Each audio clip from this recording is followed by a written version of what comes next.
नमस्कार प्यारे विद्यार्थियों, स्वागत है आप सभी का आपके अपने YouTube चैनल अरावली क्लासेस पर। प्यारे विद्यार्थियों, आप सभी को बता दूं, इस चैनल पर आप सभी के लिए अंतिम 15 दिन के लिए पशु परिसर की रेगुलर क्लासेस लगाई जा रही है। तो चैनल को सब्सक्राइब एक बार जरूर से कर लेना। और आज की क्लास में अपन पढ़ने वाले हैं पशु परिसर परीक्षा 2024 के बारे में। अंतिम दिनों में आपको क्या क्या पढ़ना चाहिए, किस तरह से आपके प्रश्न पूछे जाएंगे एग्जाम के अंदर, कौन कौन से प्रश्न रेगुलरली आपको एग्जाम के अंदर देखने को मिलेंगे, है ना, और किस तरह का पैटर्न मिलेगा पेपर का, वो सारा आज इस क्लास में अपन डिस्कस करने वाले हैं। ठीक है, तो क्लास को पूरी देखना। ये क्लास आप सभी विद्यार्थियों के लिए काफ़ी ज़्यादा महत्वपूर्ण होने वाली है। क्लास को पूरी देखना और अंतिम 15 दिन के अंदर आपको रेगुलरली 15 क्लासेस देखने को मिलेगी अंतिम 15 दिन के अंदर। तो क्लास को पूरी देखना और रेगुलर जो क्लासेस लग रही है चैनल पे वो भी पूरी देखना और चैनल को सब्सक्राइब जरूर से कर लेना। तो चलिए शुरू करते हैं आज की ये क्लास। पहला प्रश्न साथियों सभी से पूछा गया, वेरी वेरी इंपॉर्टेंट सवाल है।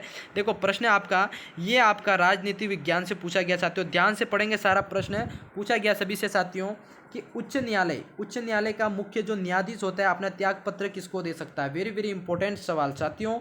उच्च न्यायालय का मुख्य न्यायाधीश आपका त्याग पत्र किसको दे सकता है। प्यारे विद्यार्थियों, ए आपका राज्यपाल, बी मुख्यमंत्री, सी राष्ट्रपति और डी प्रधानमंत्री। बताओ विद्यार्थियों, आपका उच्च न्यायालय का मुख्य न्यायाधीश होता है वो अपना त्याग पत्र किसको दे सकता है। बताओ, वेरी वेरी इंपॉर्टेंट सवाल है। इसमें जो विद्यार्थी अपना राष्ट्रपति कर रहे हैं ना, राष्ट्रपति जो सी कर रहे हैं, सी करने वाले प्यारे विद्यार्थियों सभी का राइट हो जाएगा और राष्ट्रपति को अपना त्याग पत्र सौंप सकता है। ठीक है, वेरी वेरी इंपॉर्टेंट सवाल। अगले सवाल की तरफ बढ़ते हैं प्यारे विद्यार्थियों। अगला सवाल देखो, इसमें कह रहा हूँ मैं, जो पशु परिसर एग्जाम है ना उसके पेपर में जिस तरह से प्रश्न बनते हैं वहीं उसी तरह से मैंने आप सभी के लिए प्रश्न पत्र तैयार किया है। तो क्लास को पूरी देखना, आप सभी के लिए काफी ज्यादा महत्वपूर्ण होने वाली है क्लास। पहला प्रश्न पढ़ लिया, अब सेकंड प्रश्न की तरफ बढ़ते हैं। राष्ट्रीय ऊन अनुसंधान केंद्र कहाँ स्थित है। बताओ, वेरी वेरी इंपॉर्टेंट सवाल। राष्ट्रीय ऊन अनुसंधान केंद्र राजस्थान के अंदर कहाँ स्थित है। ए जोधपुर, बी बीकानेर, सी अजमेर, डी जयपुर। बताओ साथियों, कहाँ है आपकी राष्ट्रीय ऊन अनुसंधान केंद्र। जो विद्यार्थी अपने बीकानेर कर रहे हैं, बीकानेर करने वाले मेरे प्यारे साथियों सभी का राइट हो जाएगा। बी करने वाले सभी महानुभावों का राइट हो जाएगा। बीकानेर आप सभी का करेक्ट हो जाएगा। किस चीज के लिए प्रसिद्ध है। राष्ट्रीय ऊन अनुसंधान केंद्र यहाँ पर बना हुआ है। ठीक है, हाँ, पशु परिसर की तैयारी कर रहे हो और ये प्रश्न आपको न पूछा जाए ऐसा तो हो नहीं सकता। अगला सवाल आप सभी से तीसरा पूछा गया साथियों, राष्ट्रीय बकरी अनुसंधान संस्थान कहाँ स्थित है। बताओ प्यारे विद्यार्थियों, राष्ट्रीय बकरी अनुसंधान संस्थान कहाँ स्थित है आपका। ए तारानगर शुरू, या फिर अविका नगर टोंक, या फिर सी आपका गंगानगर, या फिर डी राजनगर राजसमंद। बताओ प्यारे विद्यार्थियों, राष्ट्रीय बकरी अनुसंधान केंद्र आपका कहाँ बना हुआ है। ये आप सभी का राइट हो जाएगा अविका नगर टोंक के अंदर। कहाँ, अविका नगर टोंक जिले के अंदर आपका राष्ट्रीय बकरी अनुसंधान संस्थान बना हुआ है। ठीक है, विशेषकर ध्यान रखना, बी ऑप्शन करने वाले मेरे प्यारे साथियों सभी का आपका राइट हो जाएगा। ठीक है, ध्यान से पढ़ेंगे। अगले प्रश्न की तरफ बढ़ते हैं। अगला प्रश्न आप सभी के लिए ध्यान से पूछा गया, वेरी वेरी इंपॉर्टेंट सवाल है साथियों। प्रश्न आप सभी से पूछा गया है कि महात्मा गांधी ने, एक मिनट स्क्रीन बार बार हिल रही। प्रश्न आपका अगला पूछा गया है, महात्मा गांधी ने किस घटना को जलियांवाला बाग हत्याकांड की घटना बताते हुए उसे दोहरी डायरशाही कहा था। बताओ, वेरी वेरी इंपॉर्टेंट सवाल है। महात्मा गांधी ने किस घटना को जलियांवाला बाग हत्याकांड की घटना बताते हुए दोहरी डायरशाही का दर्जा दिया था। बताओ, डाबी हत्याकांड, ए आपका, बी मारवाड़ किसान आंदोलन, या सी बिजोलिया किसान आंदोलन, या फिर डी निमुचाना किसान आंदोलन या हत्याकांड। बताओ, वेरी वेरी इंपॉर्टेंट सवाल है साथियों। तो महात्मा गांधी ने दोहरी डायरशाही कहा था, वो था आपका साथियों, वो था आपका निमुचाना किसान आंदोलन। कौन सा, निमुचाना किसान आंदोलन। मेरे प्यारे साथियों जो डी कर रहे हैं उन सभी का राइट हो जाएगा। जो भी विद्यार्थी अरावली क्लासेस के प्लेटफॉर्म पर पहली बार जुड़ रहे हैं ना, चैनल को सब्सक्राइब जरूर से कर लेना, क्योंकि आपको अंतिम 14-15 दिन के अंदर जो तैयारी है पशु परिसर की धमाकेदार करवाई जा रही है। तो चैनल को सब्सक्राइब से जरूर कर लेना। ठीक है, माधो सिंह एवं गोविंद सिंह का संबंध निम्न में से किस किसान आंदोलन से। बताओ, वेरी वेरी इंपॉर्टेंट सवाल। दो नाम आते हैं, माधो सिंह और गोविंद सिंह। ये आपके किसान आंदोलन के प्रमुख मतलब लोगों में प्रशंसनीय चेहरे हैं। ये पूछा है माधो सिंह और गोविंद सिंह का संबंध किस किसान आंदोलन से है। तो सभी विद्यार्थी कमेंट करो जल्दी से कि माधो सिंह और गोविंद सिंह का संबंध किस किसान आंदोलन से हो जाएगा। तो साथियों ये आपका हो जाता है अलवर किसान आंदोलन से। क्या, अलवर किसान आंदोलन से हो जाएगा। अलवर किसान आंदोलन में ये प्रमुख व्यक्ति थे माधो सिंह एवं गोविंद सिंह। ठीक है, ध्यान रखना, एग्जाम के अंदर पूछे जाने के 100% चांसेस है। अगले सवाल की तरफ बढ़ते हैं मेरे प्यारे प्यारे साथियों, राजस्थान राज्य का उच्च न्यायालय कहाँ स्थित है, मतलब जहाँ अवस्थित है वो कहाँ किस जगह बताओ।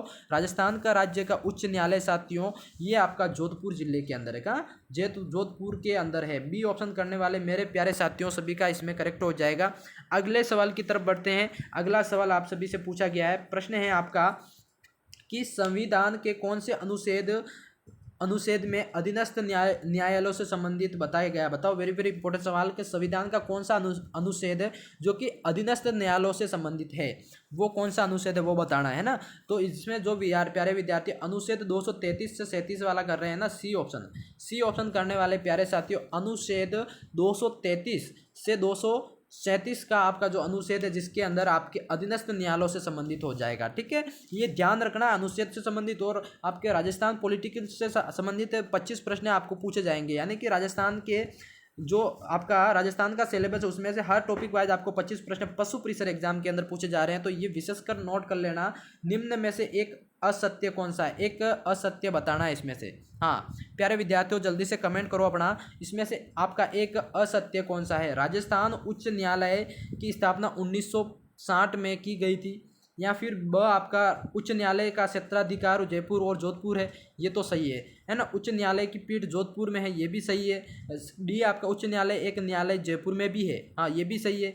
तो साथियों आपका इसमें जो असत्य बताया गया है वो आपका हो जाएगा राजस्थान उच्च न्यायालय की स्थापना 1950 में की गई थी, ये आपका गलत हो जाएगा। यानी कि आपका ये अकथन है या मतलब असत्य हो जाएगा। ठीक है, तो ए ऑप्शन करने वाले मेरे प्यारे साथियों आप सभी का इसमें करेक्ट हो जाएगा। अगले सवाल की तरफ बढ़ते हैं। अपना अगला सवाल ध्यान से पूछा गया है, सभी विद्यार्थी पढ़ेंगे प्रश्न एक बार ध्यान से, कि जिला न्यायाधीशों की नियुक्ति कौन करता है। बताओ, जिला के जो न्यायाधीश होती है उनकी नियुक्ति करने वाला कौन होता है। सभी विद्यार्थी जल्दी से कमेंट करो फटाफट।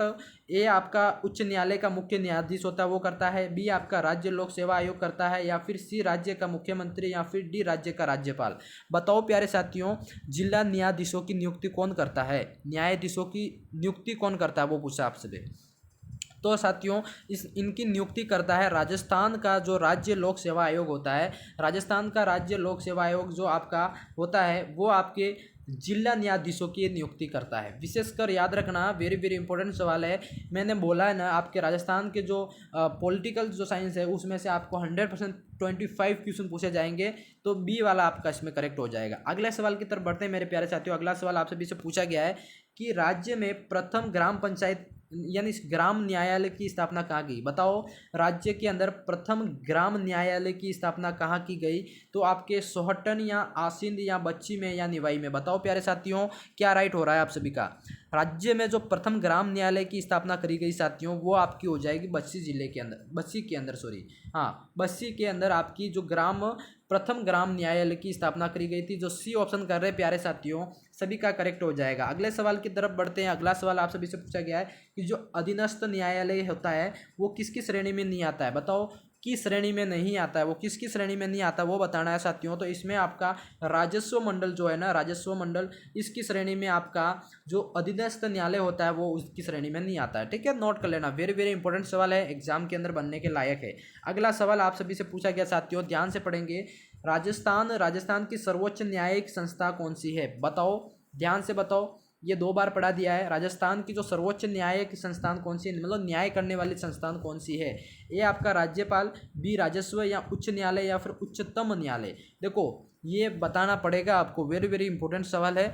तो उच्च न्यायालय, उच्चतम न्यायालय, या फिर राज्यपाल या राजस्व। बताओ कौन सा आंसर हो जाएगा। राजस्थान का सर्वोच्च न्यायिक संस्थान पूछा है, किसका, राजस्थान का पूछा है। तो राजस्थान का पूछा है साथियों, तो उच्च न्यायालय हो जाएगा। कौन सा, उच्च न्यायालय, ये आपका सी करेक्ट हो जाएगा।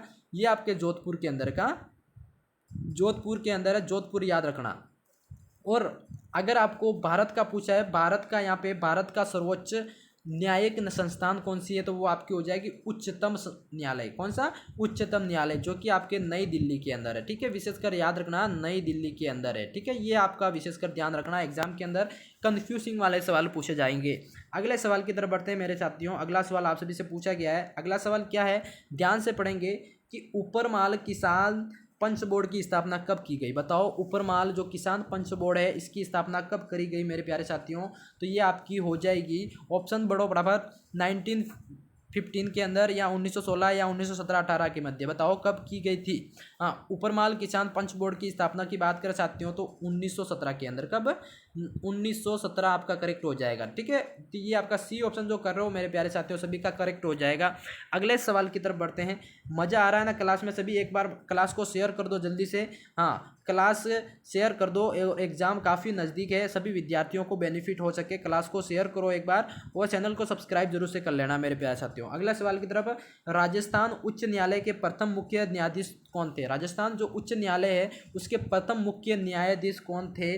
तो वो आपके कौन थे बताओ? हाँ, कमलकांत शर्मा, राम नारायण चौधरी, सी बख्तावर सिंह, या फिर अरुण कुमार? बताओ प्यारे विद्यार्थियों क्या राइट हो जाएगा? राजस्थान उच्च न्यायालय के प्रथम मुख्य न्यायाधीश कौन थे? बताओ, वेरी वेरी इंपॉर्टेंट सवाल, और ये एग्जाम के अंदर पूछे जाने की 100% चांसेस है। क्या? 100% चांसेस है आपका। राजस्थान उच्चतम न्यायालय के प्रमुख या मुख्य न्यायाधीश की बात करें आपके, तो कमलकांत शर्मा हो जाएगा। ठीक है, कमलकांत शर्मा जो आपके ए ऑप्शन जो कर रहे हो इसमें सभी का करेक्ट हो जाएगा। ठीक है। अगले सवाल की तरफ बढ़ते साथियों। अगला सवाल आप सभी से पूछा गया है, थोड़ा सा सवाल को छोटा कर लेते हैं। प्रश्न आप सभी से पूछा गया, ध्यान से पढ़ेंगे सभी।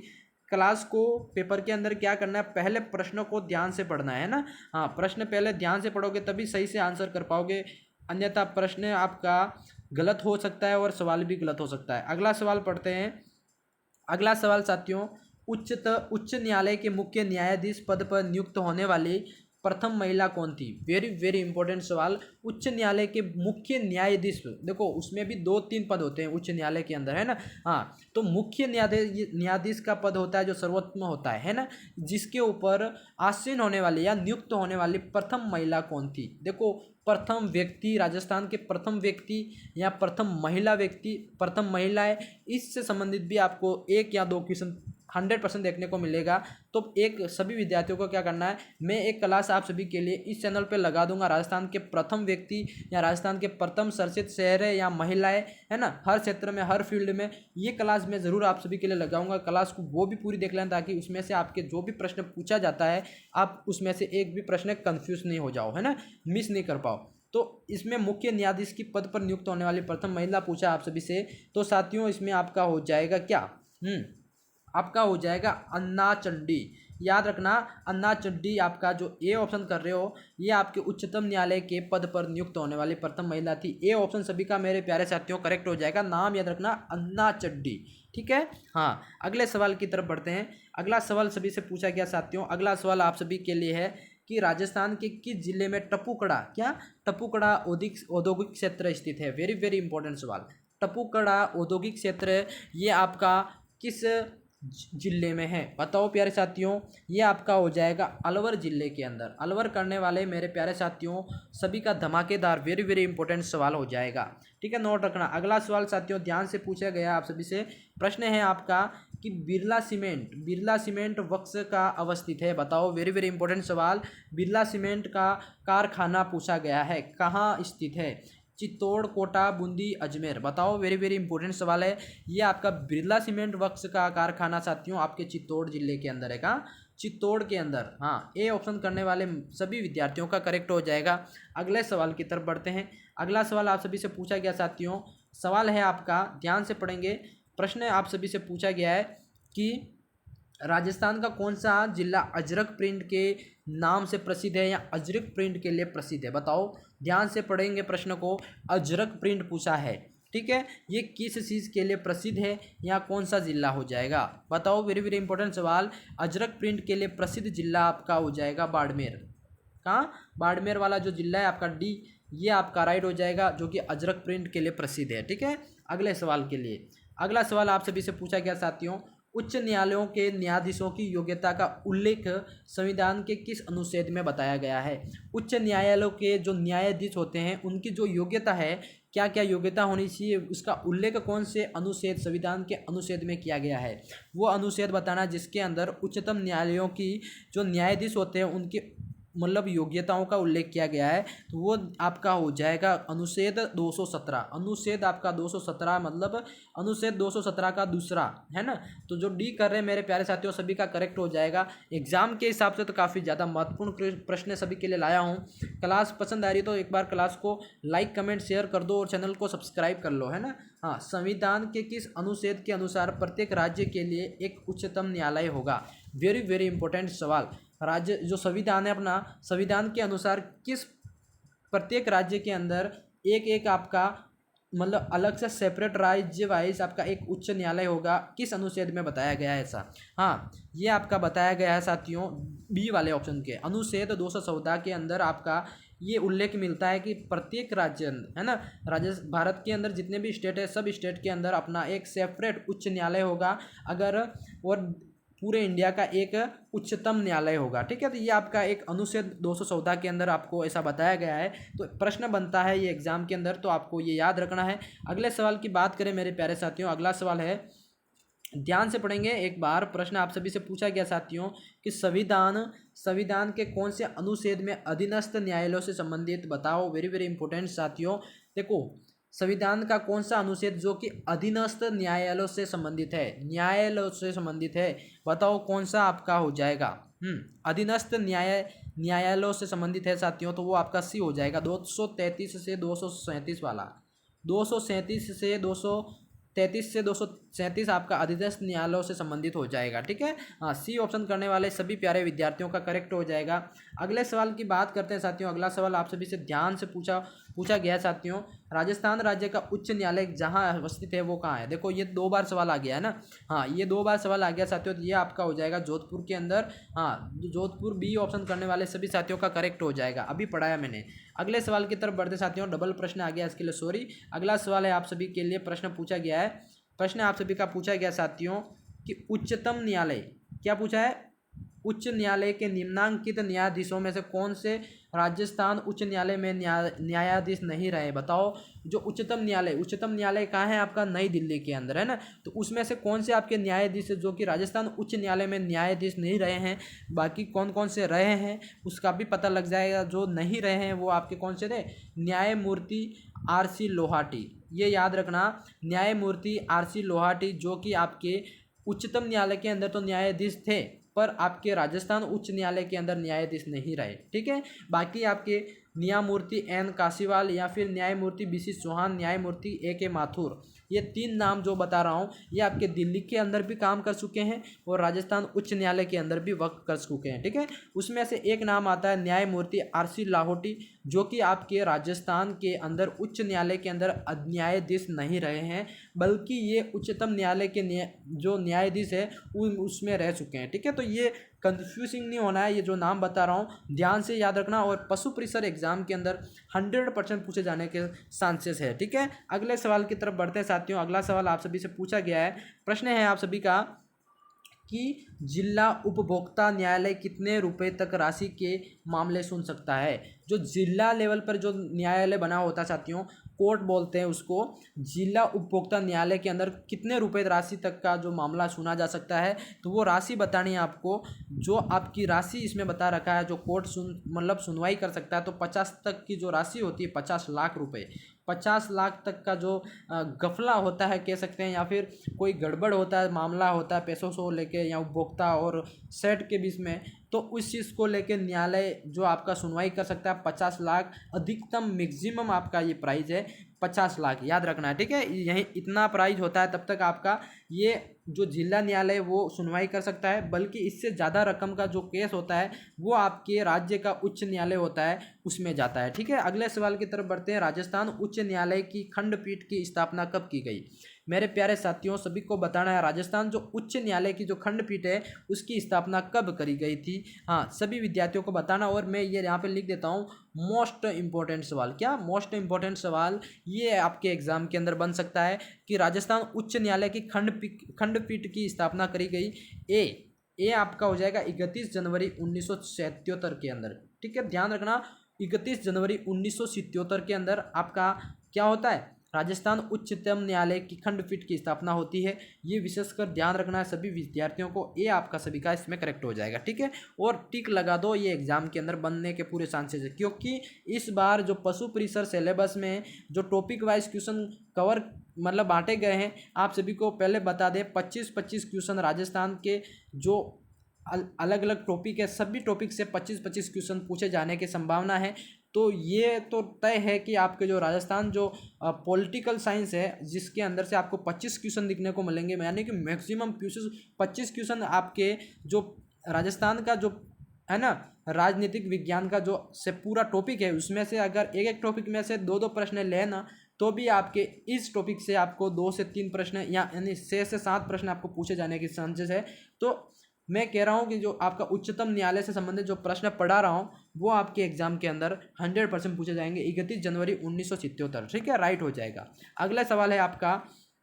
अगला सवाल है साथियों, ध्यान से पढ़ेंगे। निम्नांकित में से कौन सा उच्च न्यायालय के मुख्य न्यायमूर्ति नहीं रहे? बताओ कौन से नहीं रहे, मतलब क्या है? वीरेंद्र कुमार सिंघल, ठीक है, वीरेंद्र कुमार सिंघल आपका जो डी ऑप्शन है वो करेक्ट हो जाएगा, जो नहीं रहे, ठीक है। अगले सवाल की तरफ बढ़ते हैं। अगला सवाल सभी से पूछा गया साथियों कि उच्च न्यायालय का मुख्य न्यायाधीश अपना जो त्याग पत्र किसको देता है? ये डबल प्रश्न आ रहे हैं साथियों, ये आपका मैंने पढ़ा दिया शायद, तो राष्ट्रपति को देता है, ठीक है। हाँ, अगले सवाल की तरफ बढ़ते हैं। अगला सवाल आपका वेरी वेरी इंपॉर्टेंट है, प्रश्न दोबारा रिपीट हो रहे हैं, इसके लिए सॉरी। राज्य प्रमुख द्वारा राजस्थान के उच्च न्यायालय का उद्घाटन कब किया गया? बताओ मेरे प्यारे साथियों, राज्य प्रमुख द्वारा राजस्थान का जो उच्चतम न्यायालय है, यहाँ उच्च न्यायालय का उद्घाटन कब किया गया? तो वेरी वेरी इंपॉर्टेंट सवाल, ये आपका 20 अगस्त 1949 को। ध्यान से याद रखना, राज्य प्रमुख द्वारा, राज्य प्रमुख कौन था? राज्यपाल, है ना। पहले उसको राज्य प्रमुख नाम दिया गया था, फिर इसके बाद इसका नाम चेंज करके राज्यपाल रखा गया। तो राज्य प्रमुख द्वारा राजस्थान के उच्चतम न्यायालय का जो उद्घाटन है वो कब किया गया था? 20 अगस्त 1949 को। विशेषकर इंपॉर्टेंट रखना है याद, और ये 3 स्टार लगा दो, 3 स्टार लगा दो, एग्जाम के अंदर पूछे जाने की संभावना है। अगले सवाल की तरफ। अगला सवाल है साथियों, राजस्थान में प्रथम लोक अदालत की स्थापना साथियों कब की गई? राजस्थान के अंदर प्रथम लोक अदालत की स्थापना कहाँ करी गई मेरे प्यारे साथियों? तो ये आपके हो जाएगी कोटा के अंदर। देखो सब विद्यार्थी जोधपुर करेंगे, जोधपुर तो आपका उच्च न्यायालय की स्थापना करी गई, पर पूछा क्या आपको? लोक अदालत की स्थापना पूछिए। प्रथम लोक अदालत की स्थापना कहाँ की गई? तो कोटा के अंदर। कोटा किस नाम से जाना जाता है? शिक्षा नगरी के नाम से, ठीक है। हाँ, विशेषकर ध्यान रखना। अगले सवाल की तरफ। अगला सवाल है साथियों, ये रिटर्न पूछा देखो, हाँ ये सवाल आपका बन सकता है। राजस्थान का जो उच्च न्यायालय का न्यायाधीश है, इसका साथियों प्रश्न रिटर्न रिपीट हो रहे हैं, इसके लिए मैं सॉरी चाहूँगा। अगला सवाल है आप सभी से पूछा गया है, ध्यान से एक बार पढ़ना प्रश्न को। प्रश्न पूछा गया है आपका कि राज्य के उच्च न्यायालय के बारे में निम्नलिखित बात पर विचार कीजिए, ठीक है। बात क्या है वो पढ़ना है एक बार। संविधान के अनुच्छेद 213 में प्रावधान है कि प्रत्येक राज्य के अंदर एक उच्चतम या उच्च न्यायालय होगा, ठीक है। ये पहली बात है आपकी। अगले सवाल, अगला लाइन है, अगला ध्यान से पढ़ेंगे कि राज्य उच्च न्यायालय के न्यायाधीशों की नियुक्ति नियुक्ति राष्ट्रपति द्वारा होती है। ये भी सही है मेरे हिसाब से। तो अगला पढ़ते हैं अपना। अगला है कि अनुच्छेद 226 के अंतर्गत उच्च न्यायालय को कुछ लेख जारी करने का अधिकार है, या फिर 4 आपका है भारतीय संविधान के प्रावधान के तदनुसार 2 या 2 से अधिक राज्यों के लिए एक ही न्यायालय का गठन किया जा सकता है। नीचे दिए गए कूटों का सही उत्तर चयन करना है आपको। तो आपके सामने ऑप्शन है कि 1 तथा 2, 1, 2 तथा सही, या फिर 2, 3 या 4 वाला सही है, या फिर 1 वाला या 2 वाला, या फिर 1, 3 या फिर 4 सही है। बताओ तो कौन सा इसमें आपका सही हो जाएगा? प्यारे साथियों जल्दी से फटाफट कमेंट करो। साथियों इसमें आपका जो सी वाला ऑप्शन जो बता रहे हो सभी का राइट हो जाएगा। 2, 3 और 4, 2 और 3, 4 साथियों कौन सा हो जाएगा आपका? जो 1 मिनट,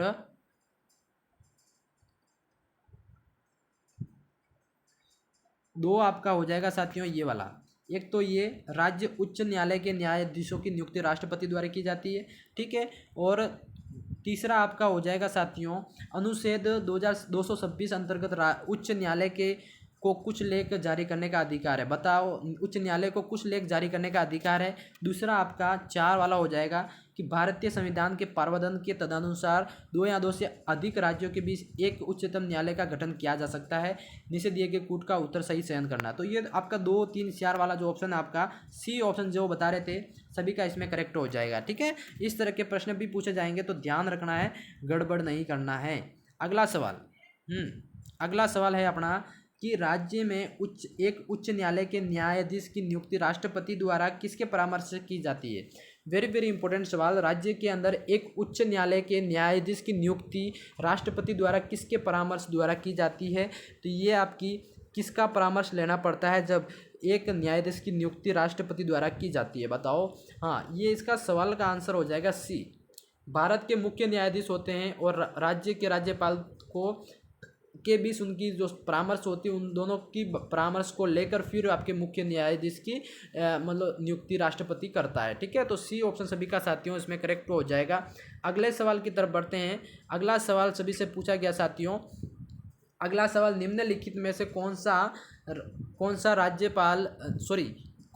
निम्नलिखित में से कौन सा जिला राजस्थान उच्च न्यायालय की जोधपुर पीठ के अधिकार में नहीं आता। बताओ, वेरी वेरी इंपॉर्टेंट सवाल कि राजस्थान का कौन सा जिला जो राजस्थान उच्च न्यायालय की जो मुख्य पीठ है आपकी जोधपुर पीठ, उसके अधिकार क्षेत्र में नहीं आता है। बताओ, वेरी वेरी इंपॉर्टेंट सवाल है साथियों, ये एग्जाम के अंदर पूछे जाने के चांसेस तो है, क्योंकि जो जोधपुर आपका उच्च न्यायालय की स्थापना वहाँ हुई है, उस चीज़ के लिए जाना जाता है। और उसके अधिकार क्षेत्र में जो जिला नहीं आता है वो आपका हो जाएगा झुंझुनू। वेरी वेरी इंपॉर्टेंट सवाल। झुंझुनू का जो भी केस होता है वो आपके राजस्थान उच्च न्यायालय के अंदर नहीं आता है, ये ध्यान रखना है आप सभी को। साथियों, क्लास काफ़ी ज़्यादा लंबी हो चुकी है, मैं क्लास को यहीं तक रखता हूँ। अगले प्रश्न अपन दूसरी क्लास के अंदर सेकंड भाग के अंदर पढ़ेंगे। तब तक के लिए जय हिंद, जय भारत। और क्लास को पूरी तरह से प्यार देना, चैनल को सब्सक्राइब कर लेना। अंतिम 15 दिन के अंदर आप सभी को प्रॉपर क्लास दी जाएगी चैनल पर। चैनल को सब्सक्राइब जरूर से कर लेना। धन्यवाद।